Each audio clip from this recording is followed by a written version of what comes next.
And what's up, everybody? We're back. Another episode of the Live, Laugh, Left podcast. Gary's here. Not happy. Not happy times. Sorry, I have to take the trash out real quick.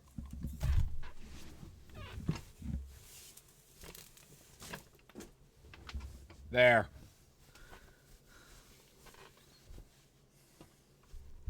Yeah, I have to do the same thing. I have to do the same thing. We'll get to that. Don't worry.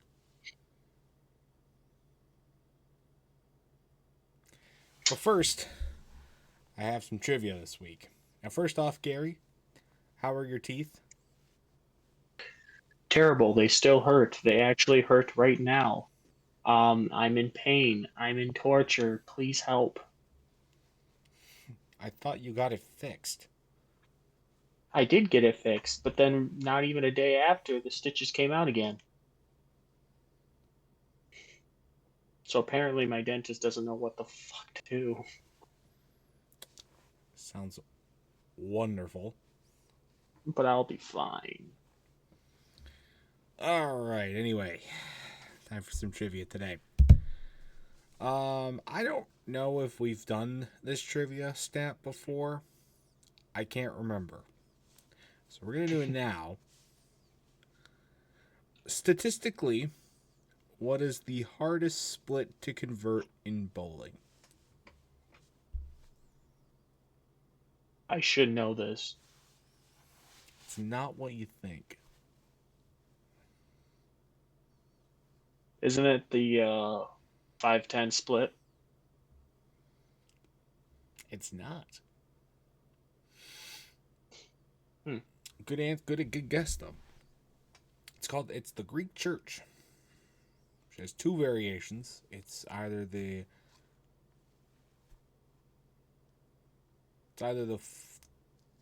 4, 6, 7, 9, 10, or it's the 4, 6, 7, 8, 10. Basically, it has a conversion rate of 0.3%,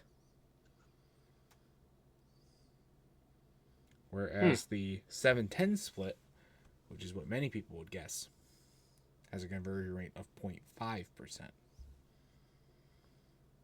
Pretty cool.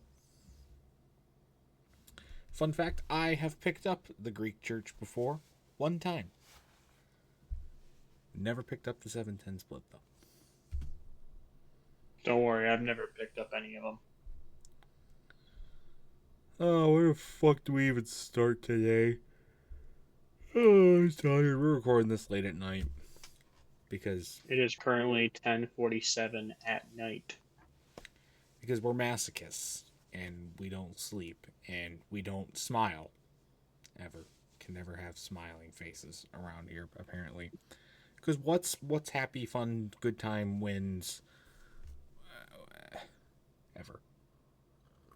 Let's start with football. Yeah, we'll start with football. The only thing I have is MSU football made some updates.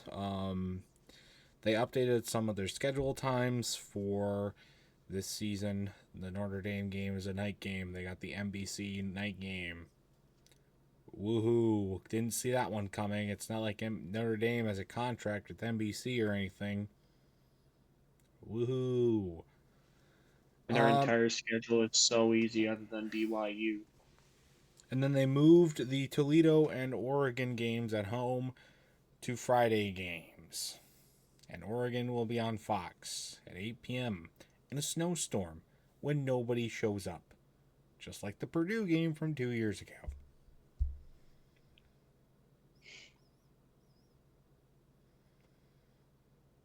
Fun. But hey, TV revenue, right? Gotta love it. They also made some announcements of some future opponents. Next season in 2027, they'll be playing Duquesne or Dunquise. I never know how to call it. And then they have a home and home series with Oklahoma State in 2028 and 2029, which I think is pretty cool. And then after that, 2030 and 2031, they have a home and home series with Cincinnati. That's also pretty cool. A couple Big 12 opponents that they'll be doing home and home series with. Realistically, a good chance I might try and actually go to both those road games, Oklahoma State and Cincinnati. Because why not? I think it'd be fun. That's all I had for football. We'll get back to basketball later. Let's scooter on down to NASCAR. No, yeah, we'll scooter on down to NASCAR.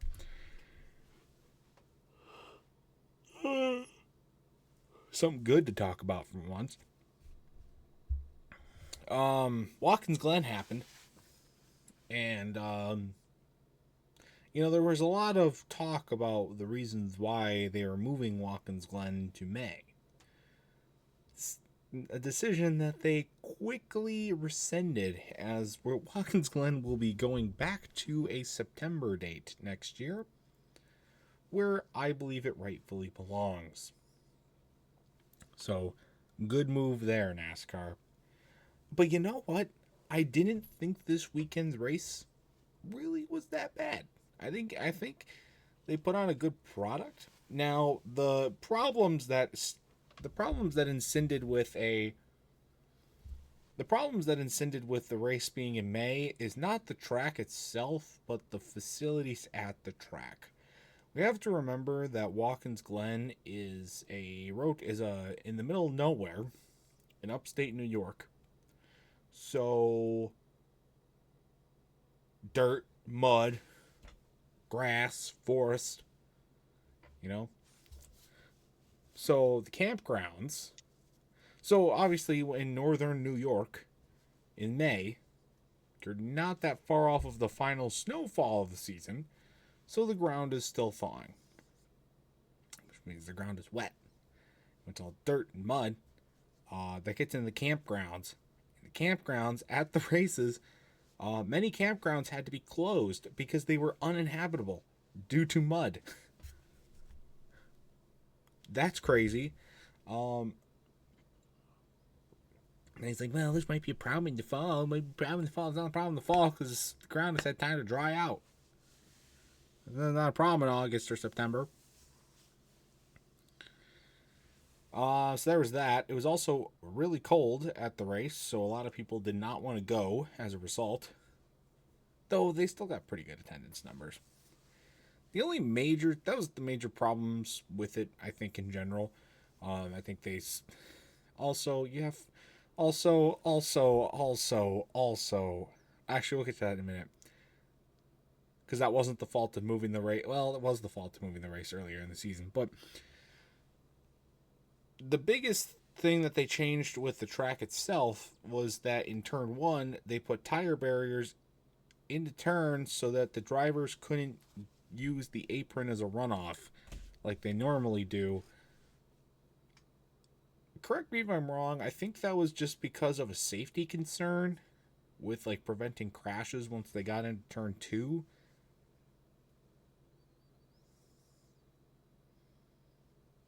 Hello?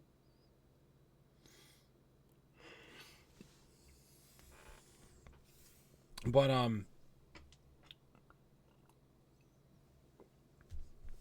wasn't too sure on that. I didn't look into it too much, but I thought it was going to be worse than it was. I think it was unnecessary, but just my opinion.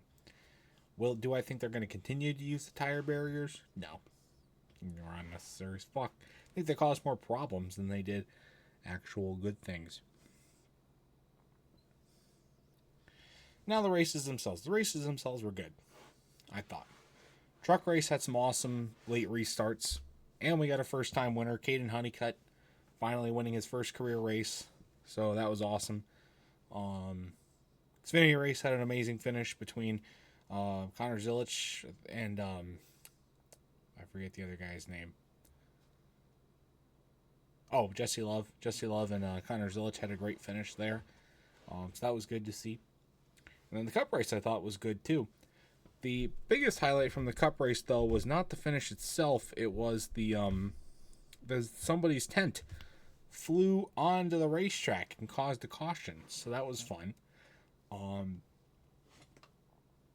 Shane Van Gisbergen dominated the whole race.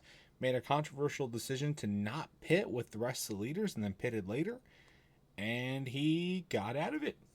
Made up 30 seconds in a record pace and made a late pass on Ty Gibbs for the win. So Shane Van Gisbergen picking up another road course win. Road course merchant. Well-earned win. It was still a pretty good race. I mean, it was very likely... Oh, I'm tired. It was very likely that he was going to win. It's not super out of the ordinary, but, you know, still being able to rally from that far behind and being able to win is impressive. Impressive feat. So, Shane Van Gisbergen wins. He's now the 15th driver locked into the New Year's Eve Spectacular. In 2026. So, pretty cool there. Now let's talk about the real worst part of the weekend. It wasn't the race itself. It wasn't the weather. It wasn't the mud. It was Fox. So, this is specifically referring to the Cup race. Let's break it down for you.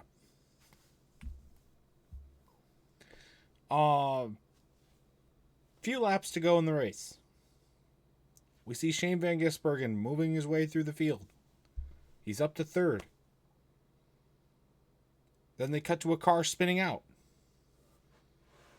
And then you see Cody Ware's car completely destroyed right next to him. And you're like, wow. This probably is going to cause a caution. It didn't. But that's not why it sucked. Later, after the race was over, I was browsing YouTube.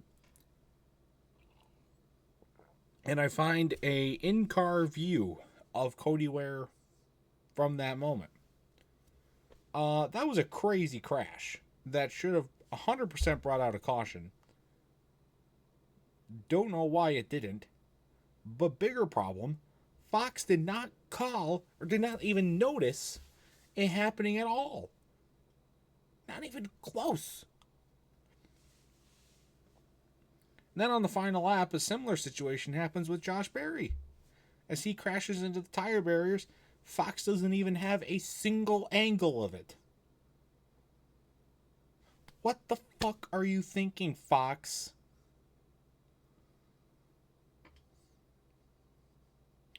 I mean, I swear to God, their production quality has gone down drastically since they signed that contract extension, and I don't understand why NASCAR doesn't freaking intervene and do something. Fox is literally riding the paycheck with cheaper outputs and cheaper shit. It's not like the truck broadcast was much better.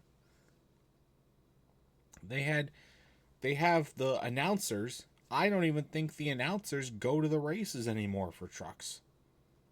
Because the delay between when an incident on the track happens and when the announcers react to it is so massive that they have to be in Charlotte still watching a TV monitor that is not in there even behind that. What are they looking at? I know for a fact that they have coverage of the race in the booth. And they can see the whole fucking track from their booth. There's no excuses for that shit.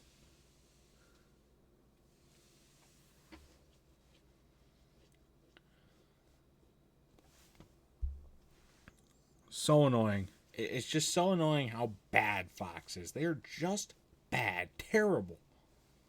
Thank God there's only one more race on their calendar for the year, and that's coming up next week at the granddaddy of shit stains, the Dover All-Star Race.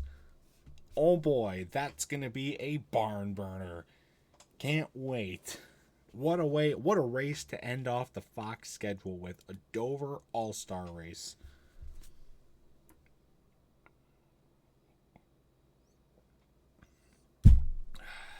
You wonder why we hate NASCAR. I don't hate NASCAR, I just hate Fox. I do. No. I do. Sorry, let me rephrase that. You wonder why I hate NASCAR. NASCAR's actually made some good decisions lately, for once. The one bad one was signing Fox to a contract extension. No, there was another bad one. Going to EV cars. They haven't done that yet. It is in testing, but they haven't done that yet. They're gonna go to, though. That's the future of NASCAR. It's not a surefire thing anymore. There's been some backlash on it. But it's NASCAR. Anyway, that was Watkins Glen. What else do I got for fucking news? Ryan Preece given a behavioral penalty after his incident with Ty Gibbs from the Texas race. Fined 25 points and $50,000, which is a drop in the bucket. Here's my question. Why didn't they do that to Kyle Busch? Because he's Kyle Busch. Kyle Busch did the exact same thing, but to somebody else. Kyle Busch. And you're telling me he's going to do it? I see how it is. And then there were 2 contract extensions given over the last week. Both Ryan Blaney and Recky Spinhouse got contract extensions. Love how you say that now. Well, it's true. Also, let's get to the poker chips real quick, because we need to get that done first so that we don't forget. Yes, let's do that right now. Do you have the updated standings from last week? Yes, they're updated. If you look at it, it shows that it's updated. I win again. Maybe there is something you had, to smile about. You had Kyle Larson, and I had the 21 car, and 21 car crashed on the final lap. And he was right behind Kyle Larson. Winning. But anyways,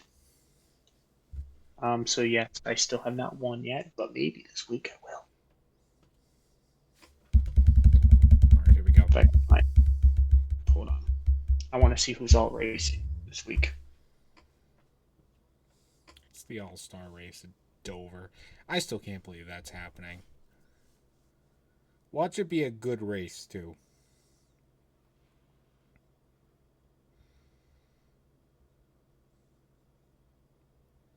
Hold on a minute. Okay, let's see here.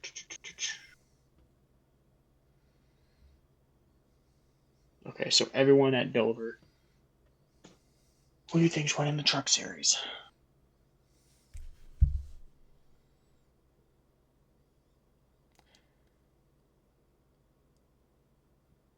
I'm going to go Caden Honeycutt back to back. Fuck it.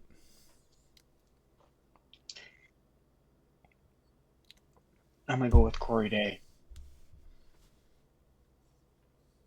Not bad. Not bad, big. I think he's racing in the Truck Series. Not bad, big. D. Miller in there. Nice pick. Nice pick. Hold on. I need to make sure. Oh, wait. It's not going to show up. I haven't made it yet. Anyways, yeah. I'll just go with Corey Day, and I'll change it if I need to. Xfinity Series. I'm going to go with Justin Allgaier. I'm going with Sam Mayer. All right. And for the Cup Series, I did poker chips. Tyler, you get Claire. Brad Keselowski. And what do you guess?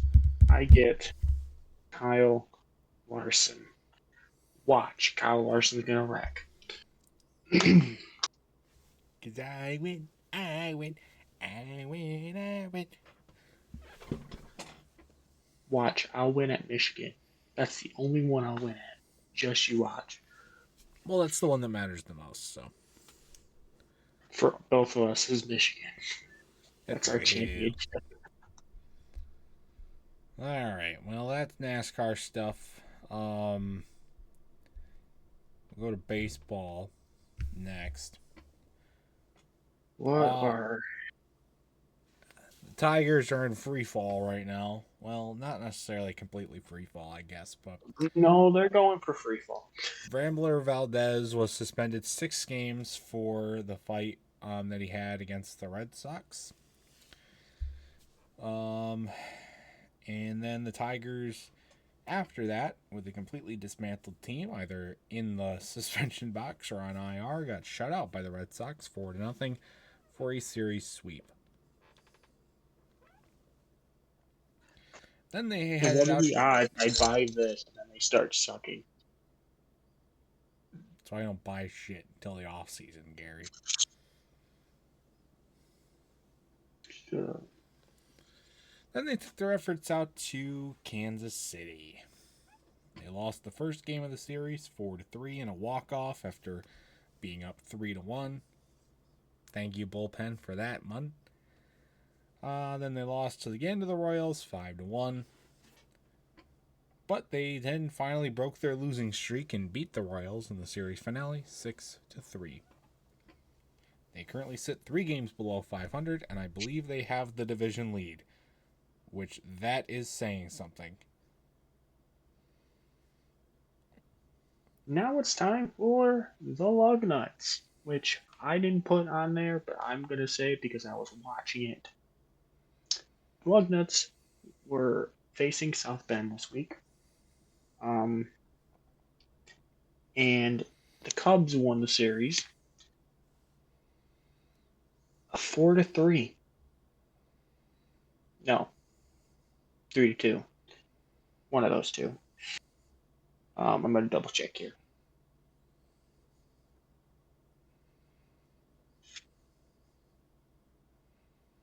Come on.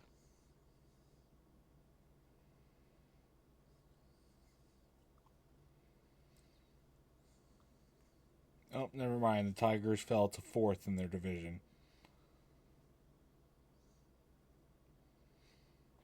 Great. But yeah, Lugnuts lose 4 straight, and then they won the last 2, 8-5 and 8-3 against South Bend. So they lost the series 4-2. Starting tomorrow, they're coming home to Quad City. I will be working there.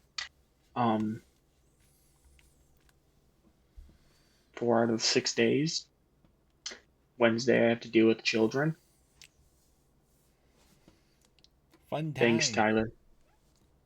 Tyler. What are you thanking me for? Because you suggested this to me. You sign up for shifts that you want. You're right, I do. So you could have said you didn't want to work with the children. That's on you. But I did. Anyways, now it's time for MSU baseball. I'll be working Sunday for Lugnuts.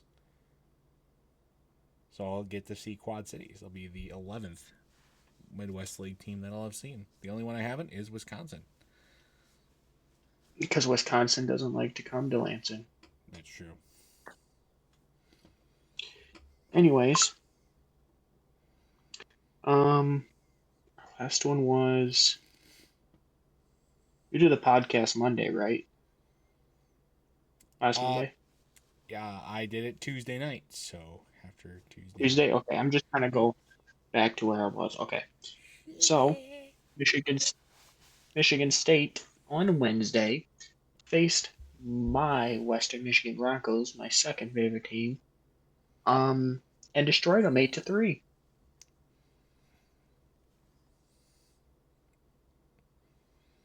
Anyways, then they went to go face. I don't know what RV is. I guess they were facing the Ohio State RVs. Uh, anyways, they lost 15-5 in 8 innings. Oh boy. So the RVs actually beat the baseball players. And I'm not even kidding either. If you look here, I gotta make sure I'm showing this correctly. Hold on. Come on. Come on. There we go. I gotta turn down my brightness. It says right there, RV, Ohio State. So, and then we faced the same team, but this time we won 7-4. Nice. Good day when the Um, Buckeyes lose. and then we faced them again, but then we went into 10 innings, 10, and we lost 2-3. Oof. Now we have NCAA regionals. I don't think Michigan State. Oh no, that's for women golf. Scratch that. Yeah, this week's the last week of the Um, season for baseball. right. Next game is going to be Thursday in Illinois State versus Illinois State. Well, no, they played. Yeah, so they play Eastern, and then they play Illinois State, and then their season's done. No, So you'll only have to do one more round of season recap for MSU baseball. Who knows if they win the Big Ten tournament?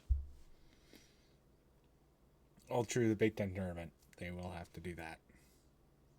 So they probably won't, but you never know. You never know. I know softball sucked. Anyways, we're not talking about softball. We're talking about the Kalamazoo Growlers now. I had Tyler wait on this because we got new people for Kalamazoo Growlers, and I will put on my hat for this. There we go. I'll put on my Growlers hat for this. We got new pitchers coming in. 2 from Kent State, Peyton Williams and Evan Olowski, I think that's his name. And then another pitcher from Villanova University, Jeremiah Holder. I heard they all have good ERAs. And I think, if I'm not mistaken, in the MAC baseball, hold on.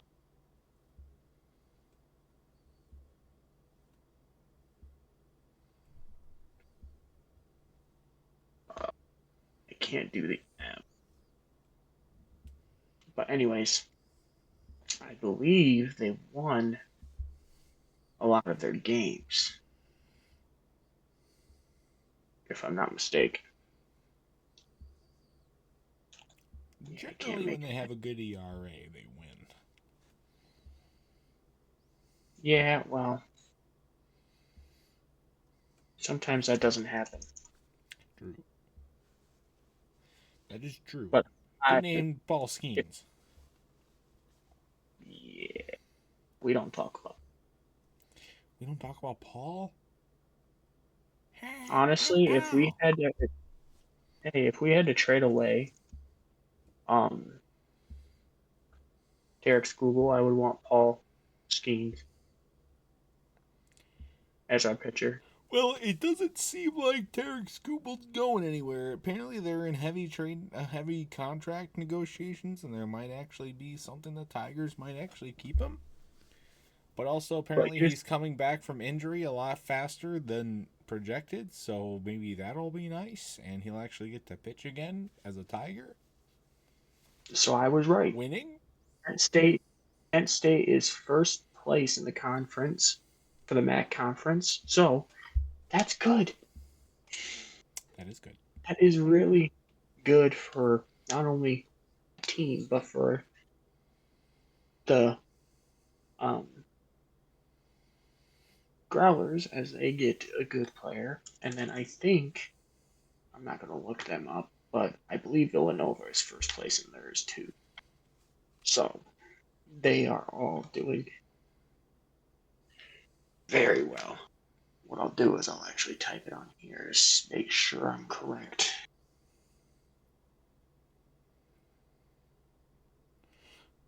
But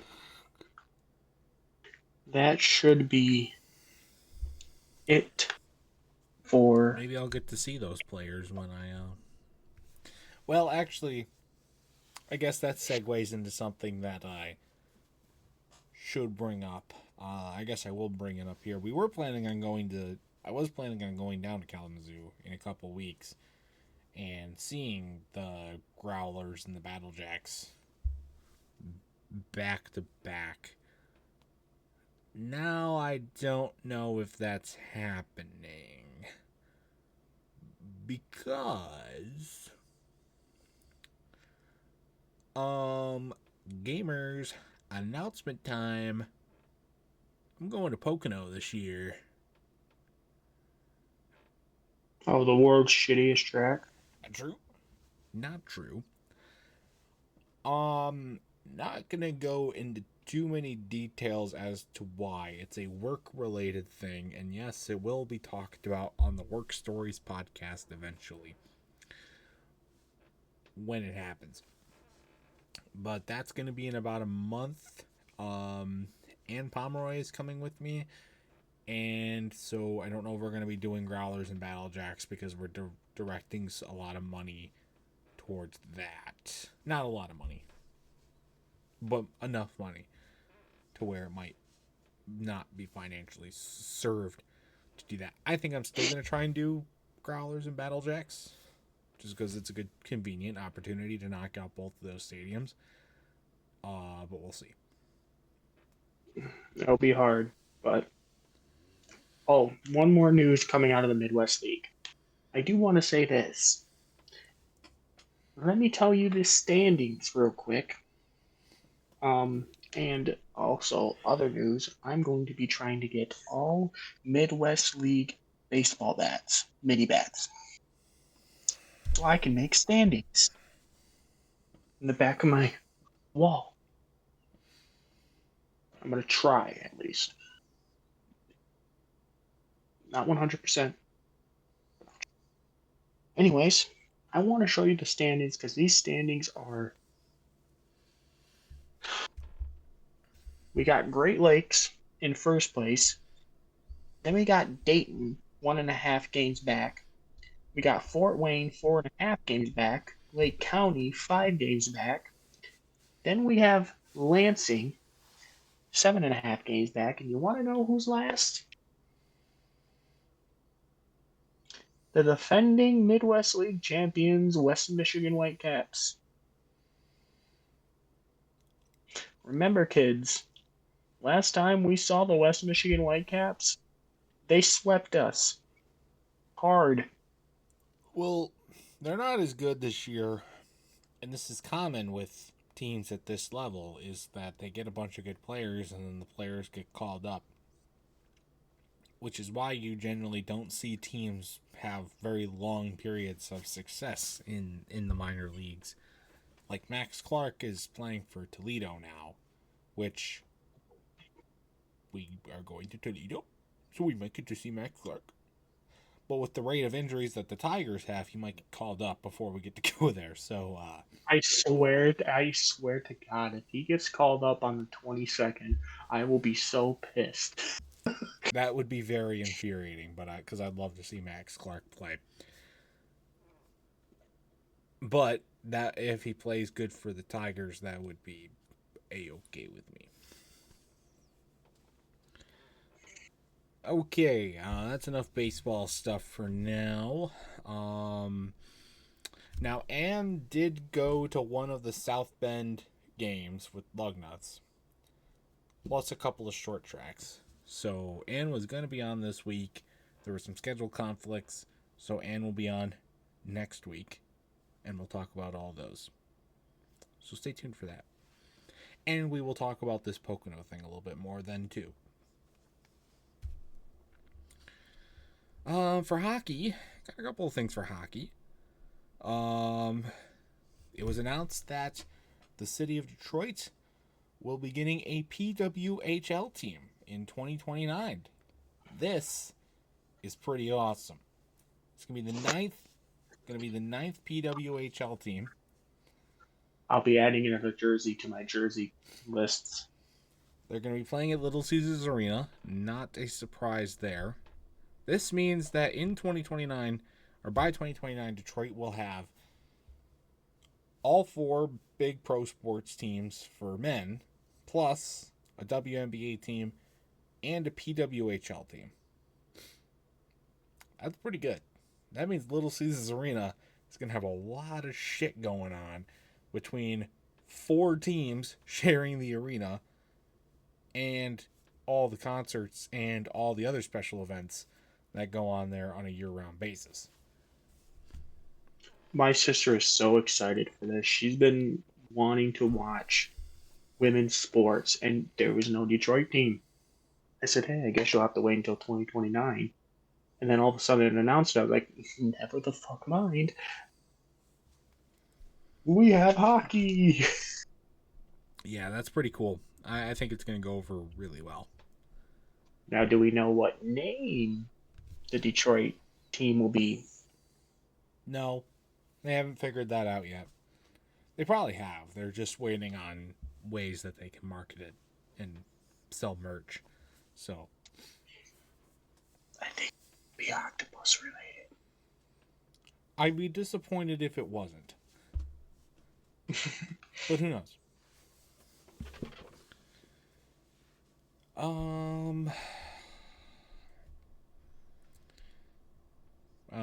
It's like Garry, you've got something here. Yes, I just watched. As you all know, this year we went to a Muskegon Lumberjack game. And I had to shield my eyes at some points when they scored a goal because I was going to have the shakies. But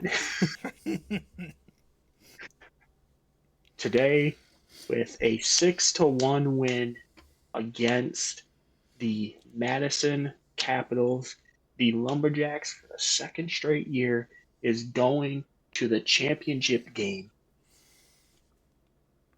to try and go back to back in their 15th season.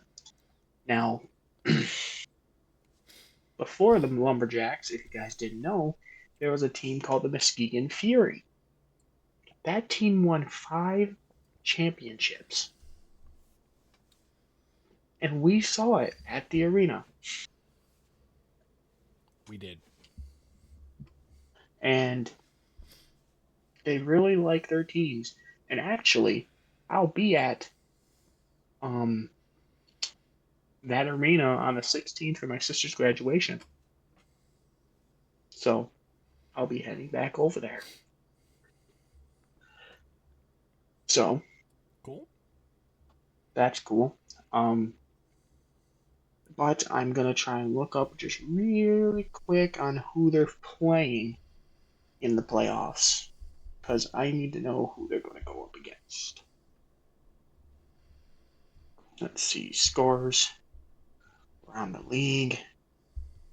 So at tomorrow we will know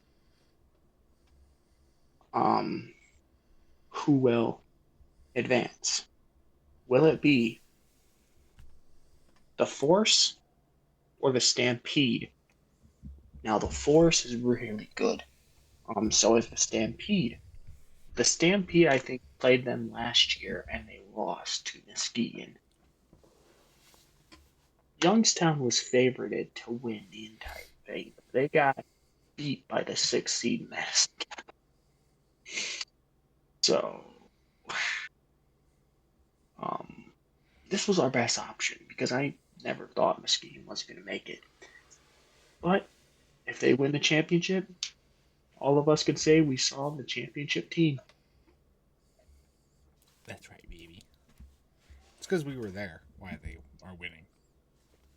Just saying. Champions are made at Pringleson and Co. Hear that, Pistons? You need to invite us out to a game before you get fucking eliminated. Anyway. It's okay. We didn't get eliminated to the Orlando Magic versus Detroit games, and look how they turned out. True. All right. Before we wrap up hockey, I just want to give a quick update to the NHL playoffs bracket. As we know, all of the teams that are still left are in the second round. Currently, we do have one team that already has advanced. The Carolina Hurricanes swept the Flyers 4-0, so they have moved on to the Eastern Conference Finals. They await the winner of the Buffalo. They await the winner of Buffalo and Montreal. Currently, Montreal is up 2-1 in the series. Over on the west side, Colorado is in the kill zone. Currently up 3-1 against the Minnesota Wild, and the Vegas Anaheim series is tied at 2. I just want to say this, and I'm gonna say this with full heart. Right now, there is, out of the 6 teams that are in here, one of the 6 is Canadian. True. And Canada is having a streak of losing recently. So if Montreal wants that to end, they need to beat Buffalo. Which I don't think they should, because Montreal sucks and Buffalo deserves it more.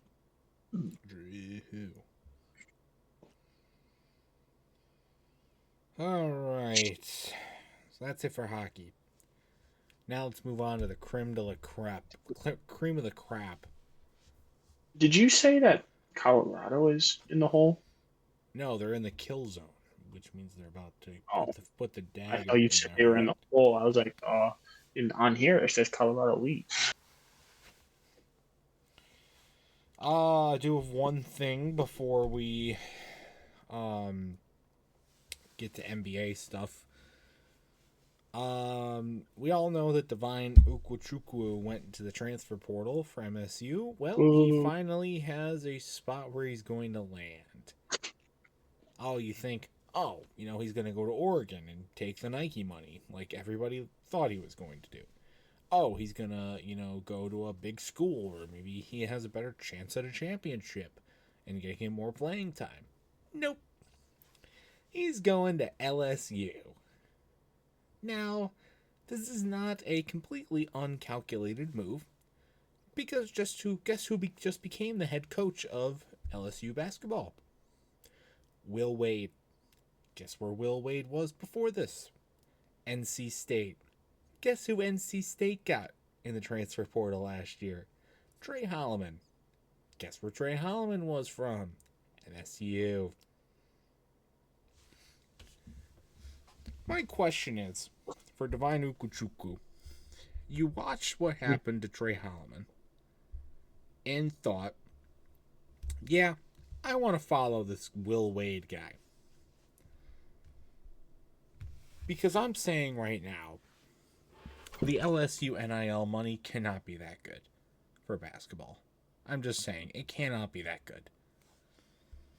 So you're going there with the promise of playing time, and you'll get playing time, but you'll suck ass because you're not going to have a coach to develop you. Will Wade is not a good coach.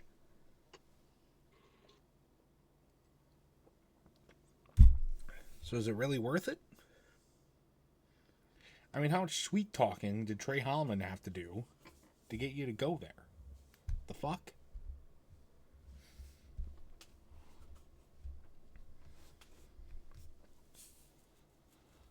So there's that. Good riddance to him, I guess. Now let's move on to the NBA stuff. Oh boy, last time we left off, the Pistons were rolling. They were up 1-0 on the Cavs after that amazing comeback. And they kept the good times rolling for a little bit with another win against the Cavs, 107-97. So they come to Cleveland up 2-0. All the momentum on their side. They're playing great. all they really have to do is split the road trip, and they're in a great position to win this series in a convincing fashion. So what do? Well, they go into game 3, and they lay a complete ass egg on the court. But they come back. They come back, and they take a 2-point lead. And every time after that they came back and tied the game up or took the lead, they go back to laying an ass egg on the court. There were so many ass eggs laid on the court that you would have just thought that it was the bird's nest. Somehow the Pistons let James fucking Harden cook in the playoffs. He scores the final 7 points for Cleveland in a deciding 116-109 loss for the Pistons. And you think, they played like dog shit. They only lost by 7. They'll make the adjustments necessary, and they can win game 4, come back to Detroit up 3-1, put this series away. And you know what? In the first half, it looked like that. They were up 4 at the half, playing some good defense down the stretch. They were getting some great bench production from Caris LeVert, who put up a career high.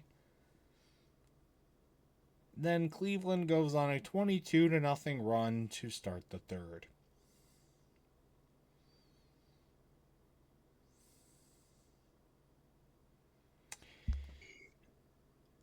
I swear to God, there was money on this game for the Pistons. I swear to God, everybody on that fucking team had some sort of inside illegal gambling going on besides Caris LeVert and Paul Reed. Because for now, Paul Reed, second straight game, comes off the bench, hits 6 for 6 from the floor, 13 points. Yet when the fourth quarter comes around, we're down 12. Guess who's out there on the floor? Fucking Jalen Duren, so we can turn the fucking ball over and miss another fucking shot. Or Isaiah Stewart can come in the first half when we're down, and he can fucking get 3 fucking fouls right out the bat, put Cleveland on the line for their 100th fucking free throw of the night. Okay, that one play that Cade Cunningham passed to Jalen Duren, that was not Jalen Duren's fault. Yes, okay. It was. Yes, it was his fault. He was not even fucking looking at the ball. Because he thought Cade Cunningham was going to shoot it. That's not an excuse. You still have to be looking. So you can see where the ball's going so you can get the rebound.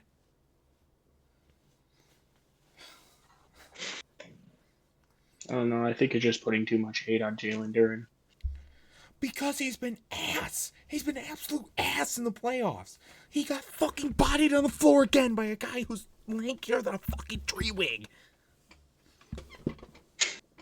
That's been happening all postseason. He's been getting bodied and owned in the paint all postseason. He's too scared to go up and make shots. He's too scared to play fucking defense. He's too scared to do shit. And here comes Paul Reed into the game, plays some incredible fucking basketball, 6 for 6 from the floor, 13 points, brings the Pistons back to life in the second half. And what did fucking JB Bickerstaff do? Puts him on the fucking bench. What the fuck are you doing?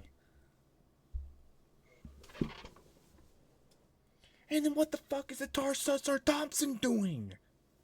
How many fucking turnovers was he gonna have? How many times was he gonna be lazy at the rim? What happened to his defensive prowess? And then for the second straight night, Cade Cunningham's being a dick. So many ill-timed passes. So many times where he had the wide open shot and he would pass it to a guy who's double covered.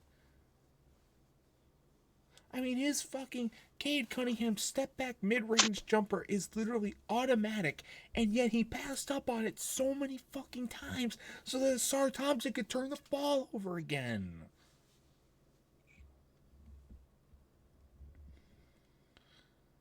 And then JB Bickerstaff, you see Caris LeVert playing amazing. You see Paul Reed playing amazing. You see what happens when Sar Thompson's not on the floor. And you don't follow that following. How much money are you getting paid to do this? In his own home, where he used to coach. It's just ridiculous. This is not the first time for this. This happened in the Orlando series. This happened in game 2 or 3. When are they gonna fucking learn? It's not rocket surgery.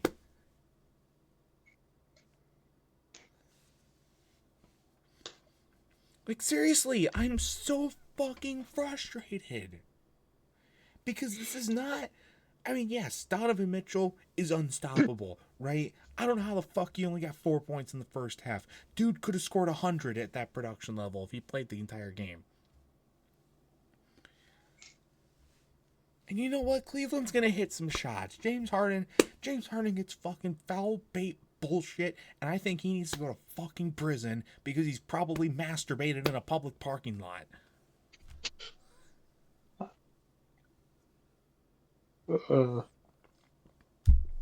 Okay. So he basically did a Deshaun Watson. I mean, Cleveland and Cleveland makes sense.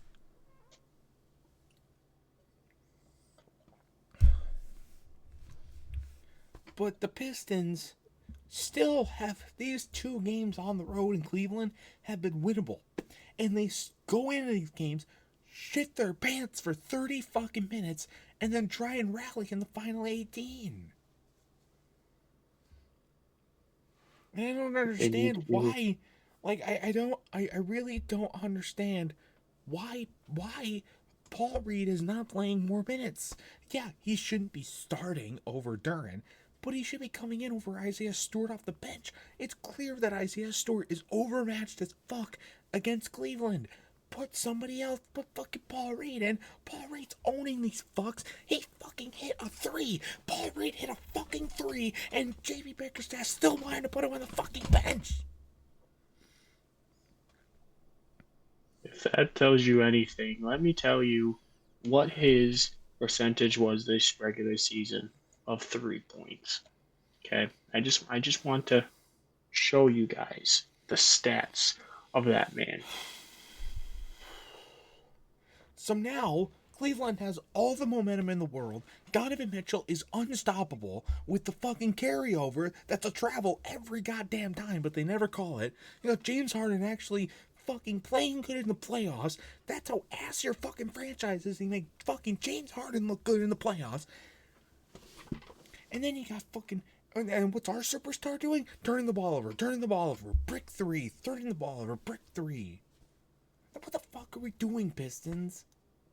Now we're going into Game 5 in Detroit. Cleveland has a chance, all the momentum in the world. They can steal Game 5 and win Game 6 at home and fucking ride off to a sweep against New York. And then fucking New York can get their ass beat by Oklahoma City in the finals. And you're just going to bend over backwards and let it happen. Let me just say, Jalen Reed in total has shot for 145 3 points and only made 45. That tells you something. He has missed 100 3-point shots. Didn't miss any tonight. 1 for 1.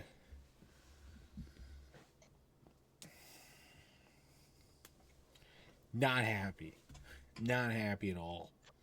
Neither am I, trust me. The Pistons played good enough to at least steal 1 game in Cleveland.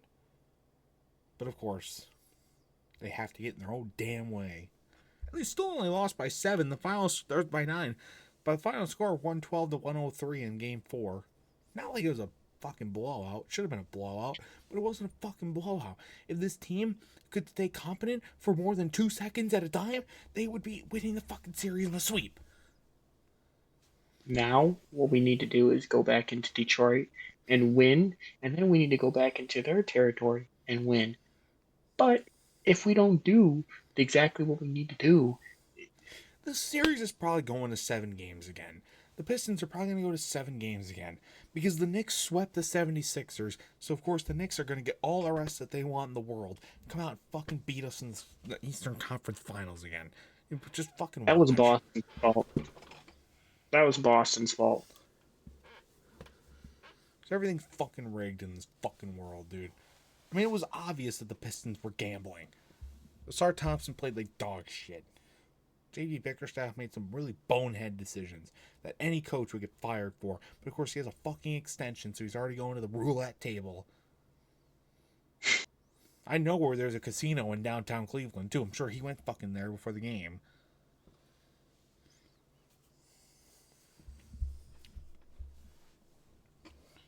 Whatever. Game 5 tonight, the time of this coming out, in Detroit. Hopefully we will fucking win, I guess. As for the rest of the NBA playoffs, like we said, New York Knicks swept 76ers. It wasn't even close. It was funny seeing the 76ers get embarrassed. But at the positive of the Knicks, who deserve nothing good. And currently, at this moment, the Thunder lead the Lakers 40-30. Yep, that game probably going to be another sweep for the Thunder going to the Western Conference Finals. And then the Spurs and Timberwolves series at a 2-2 tie. Pretty surprising there.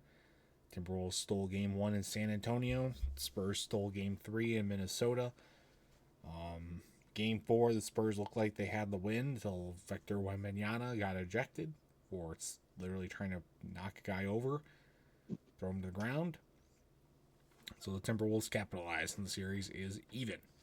As, of course, is the Pistons-Cavs series. So that is that. Anyway, that's all I had. I don't know if you had anything else, Garry.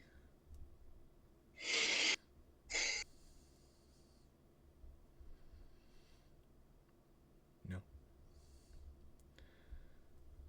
Well, folks, that's going to do it for this week's episode of the Live, Laugh, Left podcast.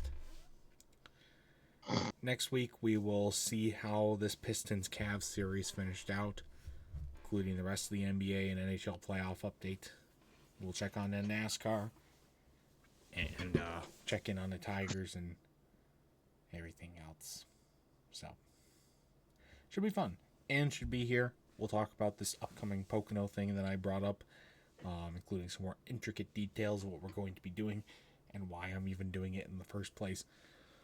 But yeah, that's going to be it then for this episode of Live, Laugh, Left. Stay tuned for the much more amazing content from both me and Hitmaster.